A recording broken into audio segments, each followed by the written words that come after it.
attachment থাকিলে জিলাসমূহৰ খুব অসুবিধা হয় তিনিচুকীয়াৰ দৰমাহালৈ যদি কামৰূপ জিলাত কাম কৰি থাকে তিনিচুকীয়াৰ ৰাইজে তাত আপত্তি কৰে বিশেষকৈ ইয়াকে লৈ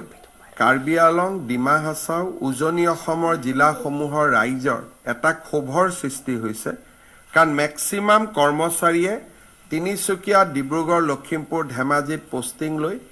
বা পদ থাকাৰ পিছত তেওঁলোকে গুৱাহাটী আৰু কামৰূপ জিলাত তেওঁলোকে এটেচমেণ্টত আছে আৰু ইয়াক লৈ এক প্ৰকাৰ গণ বিক্ষোভৰ আৰম্ভণি হৈছে বহুত জাগাত মানুহ নাই ক'ত আছে বোলে এটেচমেণ্ট লৈ জালুকবাৰীত আছে এটেচমেণ্ট লৈ পলাশবাৰীত আছে আৰু তাকে লৈ ব্যক্তিগতভাৱে মানুহে মুকেই বেয়া পাইছে যে মুখ্যমন্ত্ৰীয়ে নিজৰ গৃহ জিলালৈ কৰ্মচাৰীসকলক লৈ গৈছে বুলি সেইকাৰণে এতিয়া সকলো ডি এটেচমেণ্ট হ'ব কিন্তু পৰ্টেল আছে কোনোবাই যদি ট্ৰান্সফাৰৰ কাৰণে আবেদন কৰে পৰ্টেলৰ জৰিয়তে আবেদন কৰিব পাৰিব মোৰ অগোচৰে হৈ আছিলে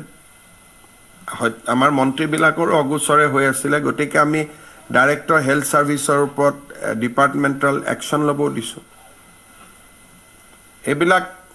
তলৰ পৰ্যায়তে হৈ যায় কোনেও গমো নাপায় বা আপোনালোকেও নিলিখে এনেতো আমাৰ সোৰ্স আপোনালোকে লিখিলে আমি গম পাওঁ আপোনালোকে এইবিলাকৰ ওপৰত বৰ বেছিকৈ নিলিখে সেইকাৰণে কথাবিলাক আমি গমো পোৱা নাছিলোঁ এইবাৰ আমি তিনিচুকীয়া ডিব্ৰুগড়ত এতিয়া আমি এটা নতুন কাম আৰম্ভ কৰিছোঁ সমষ্টি ভিত্তিক আমি ৰিভিউ লওঁ এতিয়া মই যেতিয়া ডিব্ৰুগড়ত এটা সমষ্টিকৈ ৰিভিউ লৈছোঁ তেতিয়া সিটত আহি গৈছে যে 4জন এমপিডব্লিউ নাই ক'ত আছে কামৰূপত আছে 5জন এমপিডব্লিউ নাই ক'ত আছে নলবাৰীত আছে বেসিক্যালি উজনিৰ পোষ্টিং হোৱা লৰা ছোৱালীখিনিয়ে কামৰূপ নলবাৰী গুৱাহাটী এইবিলাকলৈকে গুচি আহে বিভিন্ন ধৰণে সেইকাৰণে এইটো আমি বন্ধ কৰিব খুজিছোঁ কিন্তু কোনোবা যদি এটেচমেণ্ট লাগে বোলে এনাস্থেচিয়া লাগে কোনোবা ডিস্ট্ৰিক্ট হস্পিটালত চৰকাৰে এটেচমেণ্ট কৰিলে আপত্তি নাই কিন্তু সঞ্চালক পৰ্যায়ত এটেচমেণ্ট হ'ব নালাগে একটো নাই হ'ব ধন্যবাদ